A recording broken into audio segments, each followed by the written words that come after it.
జీవితంలో మనం చాలా మందిని చూస్తూ ఉంటాం. కాస్తంత సక్సెస్ కానివ్వండి, ఎక్కలేని ఫోజులు కొడుతూ ఉంటారు. వాళ్ళ ఫోజులు చూస్తే మనకు ఒక్కోసారి చికాకులేస్తుంది, కొంత క్రాక్ కూడా అవుతుంది. కానీ జీవితంలో చాలా గొప్ప వాళ్ళ అనుభవాలు చూస్తే చాలా ఆసక్తిగా ఉంటుంది. మనం కూడా నేర్చుకోవచ్చు. ఎందుకంటే ఇంత విశాలమైనటువంటి ప్రపంచంలో, మహాసాగరం లాంటి ఈ ప్రపంచంలో మనం సాధించింది చాలా చాలా తక్కువ. మనకన్నా అనేక మంది గొప్ప వాళ్ళు ఉంటారు. మనకన్నా అనేక విషయాల్లో అద్భుతాలు చేసిన వాళ్ళు ఉంటారు. ఇది అర్థం చేసుకున్నంత కాలం మనమే చాలా గొప్ప వాళ్ళమని, మనం మించిన వాళ్ళు లేరని ఒక గర్వం మనలో పెరిగే ప్రమాదం ఉంటుంది. అందువల్ల మనం వినయం వివేకాన్ని పెంచుతుంది అంటారు. వినయం వల్ల ఏ రకమైన ఖర్చు లేదు, కానీ 10 మంది చేత మంచి అనిపించుకోవచ్చు కూడా. కొంతమంది అనుభవాలు చూద్దాం. నా అనుభవాలు కూడా మీకు చెప్తాను. అమితాబ్ బచ్చన్ తన అనుభవాల్ని తన రచనల్లోనే రాసుకున్నాడు. అమితాబ్ బచ్చన్ ఒక రోజు విమానంలో ప్రయాణిస్తున్నాడు. ఆయన బిజినెస్ క్లాస్ లో ఒక సీట్ లో కూర్చున్నాడు. పక్కన ఒక పెద్ద ఆయన ఉన్నాడు. అమితాబ్ బచ్చన్ కు ఫీలింగ్ వస్తోంది, నేను ఇంత గొప్ప యాక్టర్ కదా, నేను బాలీవుడ్ లో నన్ను మించిన వాళ్ళు లేడు కదా, అసలు నా దగ్గరికి రావాలి, నాతో మాట్లాడాలని లక్షలాది మంది తహతలాడతారే, మరి ఈ పక్కన కూర్చున్న పెద్ద ఆయన కనీసం నన్ను పట్టించుకుంటలేడే అని ఆయనకు అమితాబ్ బచ్చన్ లో ఆలోచన. నేను ఇంత గొప్పవాణ్ణి, భారతదేశంలో నేను టాలెస్ట్ యాక్టర్ను, మరి నన్ను పట్టించుకోని వాళ్ళు కూడా ఉన్నారా అని చెప్పి అమితాబ్ బచ్చన్కి ఆశ్చర్యం వేస్తుంది. అయినా కూడా ఏం చేద్దాం మరి అని చెప్పి కాస్తంత ఆయన పలకరింపుగా నవ్వాడట. అప్పుడు ఆ పక్కన ఆయన కూడా నవ్వాడు. నవ్విన తర్వాత అమితాబ్ బచ్చన్ ఆ పక్కన ఇంట్రడ్యూస్ చేసుకున్నాడు. అప్పుడు ఆ పక్కన కూర్చున్న పెద్ద ఆయన మీరు ఏం చేస్తారు అని అడిగారట. ఆఖరికి ఇదే ఛాన్స్ అని అమితాబ్ బచ్చన్ నేను సినీ పరిశ్రమలో పనిచేస్తాను అన్నాడట. అప్పటికి ఇంకా ఆయన చెప్పుకోలే అమితాబ్ బచ్చన్ అని. అప్పటికి ఈయనలో ఏంటి ఈ పెద్ద మనిషి ఇంకా గుర్తుపడతలేడే అనే ఫీలింగ్. తర్వాత పెద్ద ఆయన సినిమా పరిశ్రమలు అంటే మీరు ఏం చేస్తారు అని అడిగాడట. నేను యాక్టర్ను అన్నాడట అమితాబ్ బచ్చన్. అప్పటికి కూడా స్ట్రైక్ అయితే లేదు ఆయనకి, ఈయన అమితాబ్ బచ్చన్ చాలా గొప్ప నటుడు అని. ఇంకా అమితాబ్ బచ్చన్ లో లేని ఆసక్తి పెరుగుతోంది, ఏంటి ఈ పెద్ద నన్ను గుర్తుపడతలేడు అని. ఆఖరికి అమితాబ్ బచ్చన్ కు పాపం ఆయన దురదృష్టమేమో కానీ చివరి వరకు కూడా పెద్ద మనిషిని గుర్తుపట్టలే. లాస్ట్ కు ఫ్లైట్ ల్యాండ్ అయింది. దిగిపోతూ అమితాబ్ బచ్చన్ లేచి థ్యాంక్ యూ, నీతో కలిసి ప్రయాణం చేయడం చాలా సంతోషం అని చెప్పి కర్టియస్ గా షేక్ హ్యాండ్ ఇచ్చి by the by my name is Amitabh Bachchan అని చెప్పాడట. ఆయన కదలిక లేదు, మెదలిక లేదు. ఆయన కూడా షేక్ హ్యాండ్ ఇచ్చి thank you very much my name is JRD Tata అన్నట. అప్పుడు అమితాబ్ బచ్చన్ రాసుకుంటాడు, ఇప్పుడు నాకు అర్థమైంది, నేనే చాలా గొప్పవాడిని, నన్నెవడు గుర్తుపడతలేడని నేను ఇంత ఊహించుకున్నాను నాకు నేను. మరి జార్డి టాటా అంత గొప్పవాడై కూడా ఆయనంత హంబుల్ గా ఉన్నాడు, నేను ఎందుకు ఉండలేకపోయాను అని చెప్పి అమితాబ్ బచ్చన్ తన ఆత్మవిమర్శ చేసుకుంటాడు. నిజమే, జార్డి టాటా భారతదేశంలోనే is the father of civil aviation, father of industrialization, భారతదేశంలో మేనేజ్మెంట్ కల్చర్ నేర్పినటువంటి ఒక గొప్ప పారిశ్రామికవేత్త. అందువల్ల జార్డి టాటా అంత వినయంగా ఉంటే నేనెందుకు ఉండలేకపోయాను అని అమితాబ్ బచ్చన్ తన ఆవేదనను తనే రాసుకున్నాడు. ఇలాంటి గొప్ప వ్యక్తుల అనుభవాలు చూస్తుంటే, పెద్దవాళ్ళ అనుభవాలు చూస్తుంటే మనకు ఆశ్చర్యం వేస్తుంది. నేను ఒక రోజు స్టూడెంట్ గా ఉన్న రోజుల్లో నాకు ఇప్పటికి గుర్తు, ఆర్ట్స్ కాలేజీలో మేము ఒక సెమినార్ పెట్టాం. ఆ సెమినార్ కు డాక్టర్ అశోక్ మిత్రాని ఇన్వైట్ చేశాం. డాక్టర్ అశోక్ మిత్రా పశ్చిమ బెంగాల్ మాజీ ఆర్థిక మంత్రి. అంతేకాదు భారత ప్రధానమంత్రిగా ఇందిరాగాంధీ బ్యాంకుల జాతీయకరణ, రాజభరణాల రద్దు ఇలాంటి చట్టాలు, చాలా ప్రోగ్రెసివ్ లాస్ తీసుకొచ్చిన సమయంలో ఇందిరాగాంధీకి chief economic adviser Jan Tinbergen అనే నోబెల్ బహుమతి గ్రహీత దగ్గర పిహెచ్డీ చేశాడు. United Nations Economic Commission for Asia Pacific లో, Institute of Economic Growth Washington లో, ఇండియన్ ఇన్స్టిట్యూట్ ఆఫ్ మేనేజ్మెంట్ లో ఆయన విజిటింగ్ ప్రొఫెసర్ గా, ఫ్యాకల్టీగా పనిచేశాడు. అన్నిటికీ మించి ఆయన అద్భుతమైన రచయిత. ఒక ఆర్థిక అంశాల నుంచి మొదలుకొని సంగీతము, నృత్యము, సాహిత్యం మీద కూడా రాయగలుగుతాడు. ఆయన ఎకనామిక్ అండ్ పొలిటికల్ వీక్లీలో అత్యధిక కాలం ఆయన కాలం రాశాడు. ఆయన రాసిన సాహిత్యానికి గాను బెంగాలీ సాహిత్య అకాడమీ అవార్డు కూడా వచ్చింది. అంటే ఒక ఎకానమిస్టు, ఒక లిటరరీ ఫిగరు, ఒక వండర్ఫుల్ ఇంటలెక్చువల్. అలాంటి అతన్ని మేము సెమినార్ పిలిచాం. మాతో పాటు ఒక స్టూడెంట్ ధోతి కట్టుకొని మాతో పాటు నడుచుకుంటూ వచ్చాడు.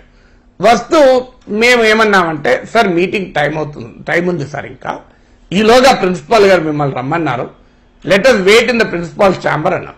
ఆయన ఇమీడియట్ గా ఏమన్నా ప్రిన్సిపాల్తో నాకేం పని, ప్రిన్సిపాల్ నన్ను ఏమన్నా ఇన్వైట్ చేశాడా, నేను స్టూడెంట్ ఇన్విటేషన్ మీద వచ్చాను, మీతోనే ఉంటాను అని చెప్పి ప్రిన్సిపల్ ఆఫీస్ లో బయట బెంచ్ మీద కూర్చొని అక్కడున్న ఆఫీస్ బాయ్లతో పక్కన కూర్చొని పెట్టుకొని వాళ్ళ జీవితాలు, వాళ్ళ కష్టాలు, బాధలు వినడం మొదలుపెట్టాడు.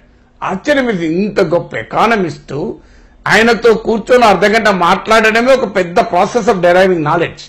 అలాంటి ఒక అవుట్ స్టాండింగ్ పర్సనాలిటీ ఇంత సింపుల్ గా ఉన్నాడు అని ఆయన వెళ్ళి, మేము మీటింగ్ హాల్లోకి వెళ్ళాక ఒక ప్రొఫెసర్ కలిసి ఆయన అడిగాడు. ఈ ప్రొఫెసర్ కదా, చాలా మహా మేధావి కదా తాను అనుకొని, what mister Ashok Mitra, what are you doing these days అన్నాడు.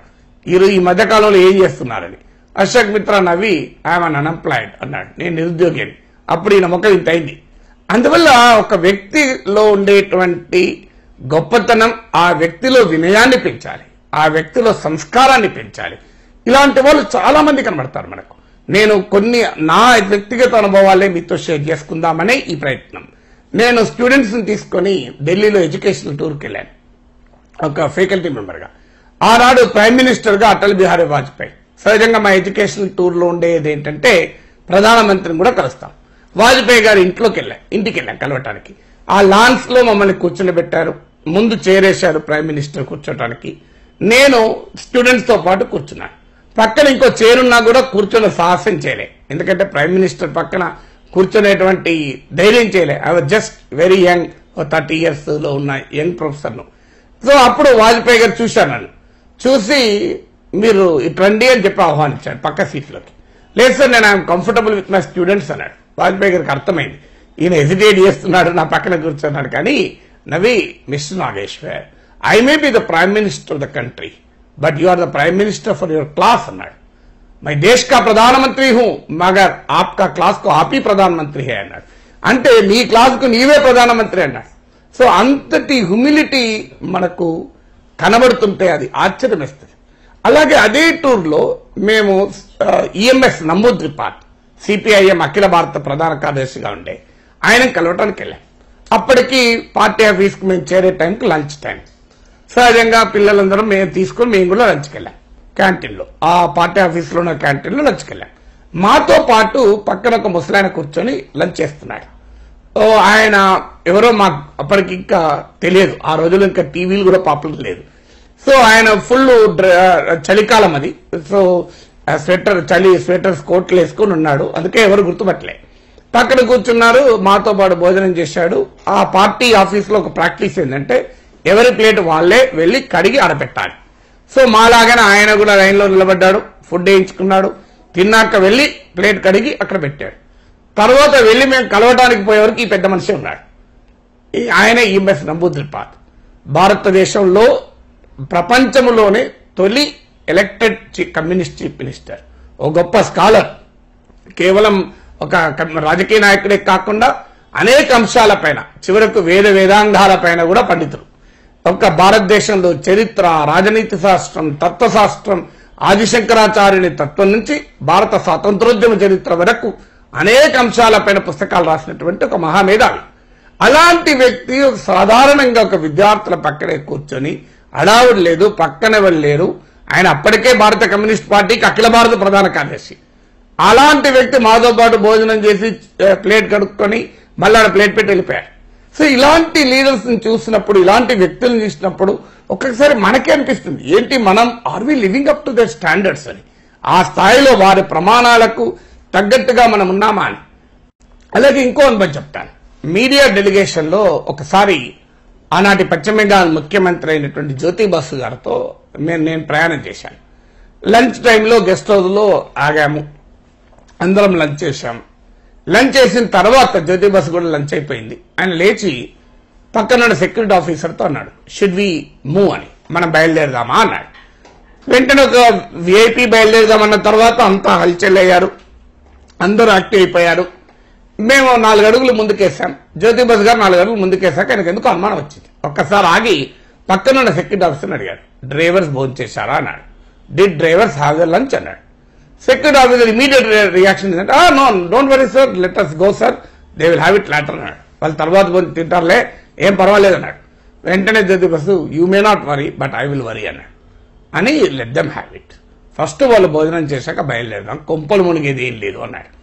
అంటే చూడండి, మీరు ఆలోచించి, ఒక రాష్ట్ర ముఖ్యమంత్రిగా ఉండి అందులో భారతదేశంలోనే చరిత్ర సృష్టించిన longest serving chief minister, most charismatic leader, భారత ప్రధానమంత్రి పదవి వస్తే పార్టీ తిరస్కరించింది, లేకపోతే భారతదేశ ప్రధానమంత్రి అయ్యేవాడు.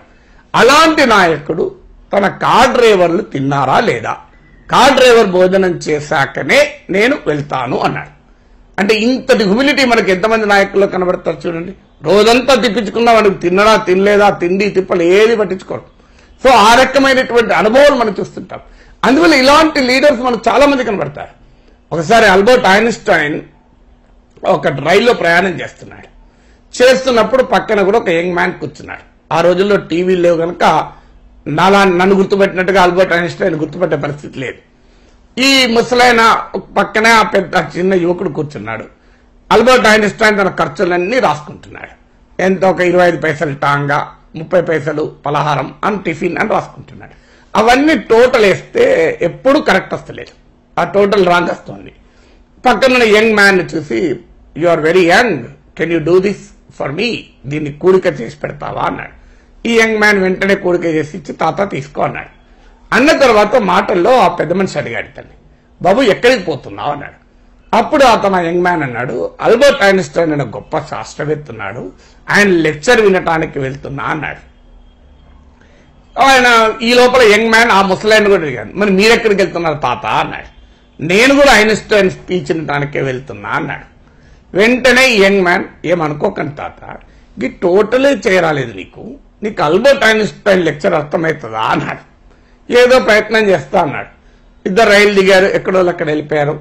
తెల్లవారి స్పీచ్ ఇవ్వడానికి ఐన్స్టైన్ లేవడంతో ఈ యంగ్ మ్యాన్ గజగజ వణికిపోతూ చెమటలు వేస్తూ వెళ్లి ఐన్స్టైన్ కాళ్ళ మీద పడి, క్షమించండి మహానుభావ అన్నాడు.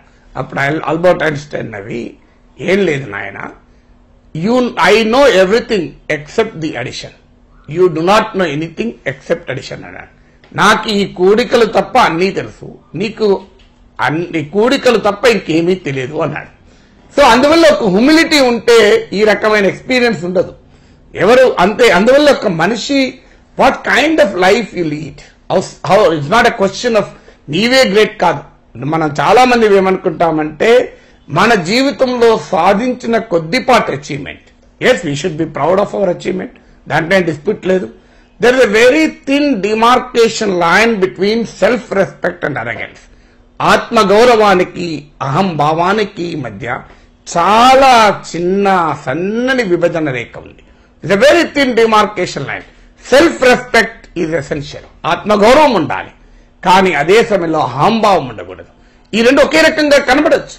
సెల్ఫ్ రెస్పెక్ట్ ఏంటంటే you are proud of your achievement, but at the same time you are nothing before the world around you. సాధించాల్సిన దానికి సంతోషపడాలి, గర్వపడాలి, కానీ సాధించాల్సింది చూసినప్పుడు వినయంగా, వినమ్రతతో, ఇంకా ఈ ప్రపంచంలో చేసేది చాలా ఉంది అనే భావన మనలో కలిగితే అప్పుడు మనం ఖచ్చితంగా డెవలప్ అవుతాం. లేదు, ఈ వినమ్రతే కోల్పోయిన రోజు that is end of your growth.